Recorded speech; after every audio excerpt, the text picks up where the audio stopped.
Le Premier ministre, Amadou Ouriba est revenu sur la restriction et le retrait des licences de certains médias. Il a été interpellé par les conseillers nationaux de la transition lors de la déclaration de la politique générale du gouvernement ce lundi 27 mai au Palais du Peuple. En effet, le Premier ministre a rappelé que les patrons de presse s'étaient engagés à mettre en place une charte d'autorégulation qui n'avait rien à voir avec la Haute Autorité de la Communication, HAC.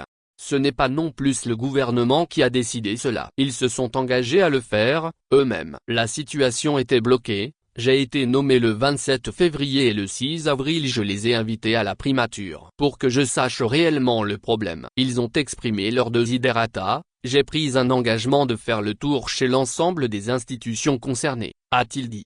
Et d'enchaîner, la sanction est tombée le 21 mai et c'est le 22 mai que j'ai reçu la charte d'autorégulation. Donc ils ont joué aux médecins après la mort. Nous leur avons tendu la main, j'ai pris la responsabilité d'engager ma crédibilité en pensant qu'à travers cela, ils auraient compris la nécessité d'améliorer le processus de l'exercice du métier de journaliste dans le pays, pour plusieurs raisons. Nous sommes dans un environnement fragile où nous avons vu ce que des médias ont pu commettre en Côte d'Ivoire lors des événements de 2009 à 2010, avec des presses extrêmement partisanes qui ont alimenté les graines de la haine et de la guerre civile. Nous avons vu ce que la radio Mille Collines a fait au Rwanda. Nous ne pouvons pas nous permettre que dans un contexte de déstabilisation généralisée de l'Afrique de l'Ouest, on laisse libre cours à des mécanismes susceptibles de remettre en cause les fondamentaux de la stabilité et de la sécurité nationale. Quiconque le fait sera totalement réprochable. C'est une question de responsabilité. Si les responsables des organes de presse avaient le souci de leur responsabilité sociale en tant qu'investisseurs,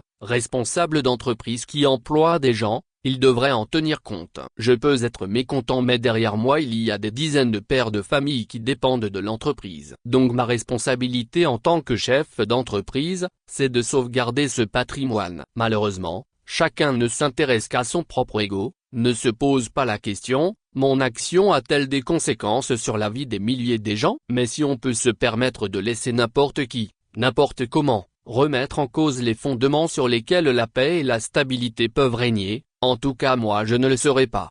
Je serai radicalement opposé à toute dérive susceptible de remettre en cause cette stabilité. La liberté de la presse ne veut pas dire une licence absolue pour insulter ou pour diffamer.